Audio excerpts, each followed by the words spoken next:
জাতীয় পর্যায়ে গৌরব উজ্জ্বল ও কৃতিত্বপূর্ণ অবদানের স্বীকৃতি হিসাবে প্রয়াত সাবেক প্রধানমন্ত্রী ও বিএনপি চেয়ারপারসন খালেদা জিয়া সহ 15 জন বিশিষ্ট ব্যক্তি ও 5 প্রতিষ্ঠানকে স্বাধীনতা পুরস্কার 2026 পদক দেওয়ার সিদ্ধান্ত নিয়েছে সরকার। স্বাধীনতা, গণতন্ত্র ও নারী শিক্ষা সহ দেশ গঠনে সার্বিক অবদানের জন্য খালেদা জিয়াকে এই পুরস্কারে মনোনীত করা হয়েছে। মধ্যপ্রাচ্যের যুদ্ধের কারণে জ্বালানি তেল ও গ্যাসের বাজারে অস্থিরতা দেখা দিয়েছে। বৈশ্বিক এই সংকট মোকাবেলায় বিদ্যুৎ ও জ্বালানি সাশ্রয়ে গাড়ির ব্যবহার সীমিত করা, আলোকসজ্জা পরিহার, শীতাতপ নিয়ন্ত্রিত যন্ত্রের তাপমাত্রা 25 ডিগ্রি সেলসিয়াস বা তার উপরে রাখা সহ 11 দফা নির্দেশনা দিয়েছে সরকার।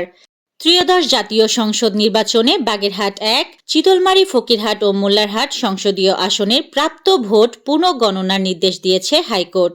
বৃহস্পতিবার 5 মার্চ বিচারপতি জাকির হোসেনের একক নির্বাচনী ট্রাইব্যুনাল বেঞ্চে এ নির্দেশ দেন।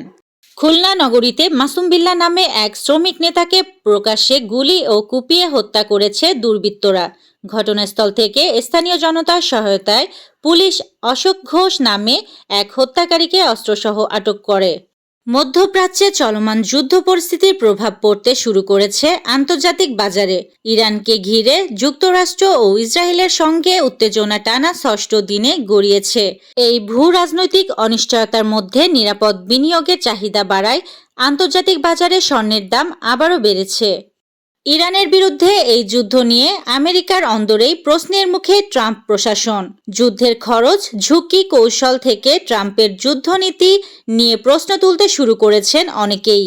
বিপুল ক্ষয়ক্ষতি, প্রাণহানি, জলের মতো খরচ হচ্ছে জনগণের করের টাকা। ভারত মহাসাগরে শ্রীলঙ্কার দিকে এগোচ্ছে ইরানের আরও এক যুদ্ধজাহাজ। ফের মার্কিন হামলার আশঙ্কায় শ্রীলঙ্কার সাহায্যও চেয়েছে ওই জাহাজটি। দ্রুত শ্রীলঙ্কার বন্দরে ঢুকতে দেওয়ার অনুমতি চাওয়া হয়েছে, যদিও এখনো পর্যন্ত এই বিষয়ে নিজেদের অবস্থান জানায়নি শ্রীলঙ্কার সরকার। নারী এশিয়ান কাপে নিজেদের প্রথম ম্যাচে 9 বারের চ্যাম্পিয়ন চীনের বিপক্ষে 2-0 গোলে হারলেও মাঠের লড়াইয়ে হৃদয় জিতেছে বাংলাদেশ। তবে সেই প্রশংসায় গা ভাসিয়ে দিতে নারাজ লাল সবুজের ব্রিটিশ কোচ পিটার বাটলার।